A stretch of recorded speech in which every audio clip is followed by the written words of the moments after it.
Quando você fica tonto, sente que a Terra está se movendo embaixo de você, mas na verdade é isso às vezes quando você não está se sentindo tonto, e isso é chamado de terremoto. Pode ser um fraco ou forte que pode causar enorme destruição. Vamos saber mais sobre como isso acontece em esse vídeo de hoje.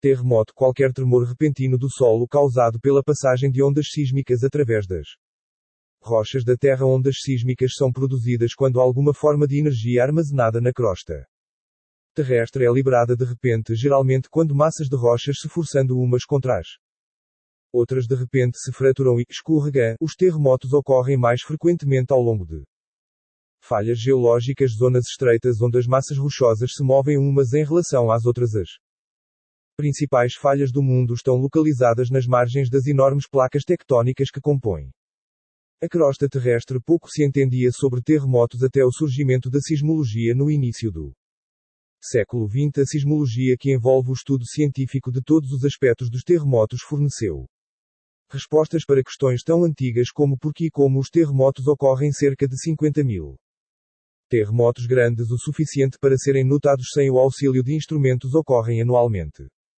em toda a Terra. Destes, aproximadamente 100 são de tamanho suficiente para produzir danos substanciais se seus centros estiverem próximos a áreas de habitação. Grandes terremotos ocorrem em média cerca de uma vez por ano ao longo dos séculos. Eles foram responsáveis por milhões de mortes e uma quantidade incalculável de danos à propriedade.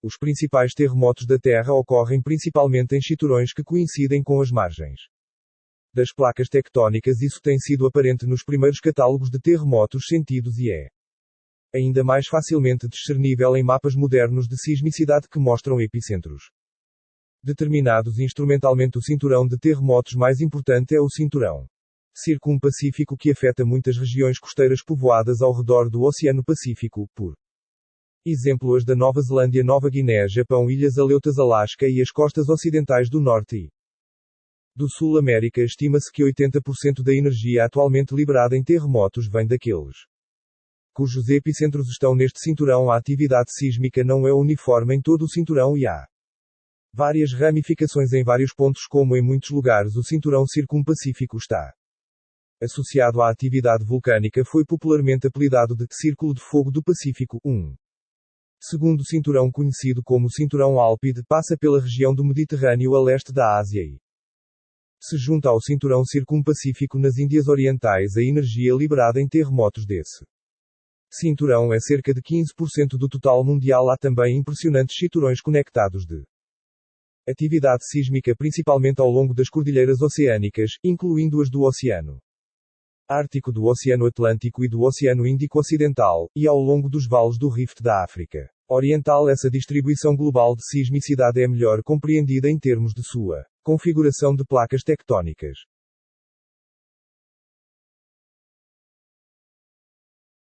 Os terremotos são causados pela liberação repentina de energia dentro de alguma região limitada das rochas da Terra. A energia pode ser liberada por deformação elástica, gravidade, reações químicas ou até mesmo pelo movimento de corpos massivos. De todos estes, a liberação de tensão elástica é a causa mais importante, porque esta forma de energia é a única que pode ser armazenada em quantidade suficiente na Terra para produzir grandes distúrbios. Os terremotos associados a esse tipo de liberação de energia são chamados de terremotos tectónicos.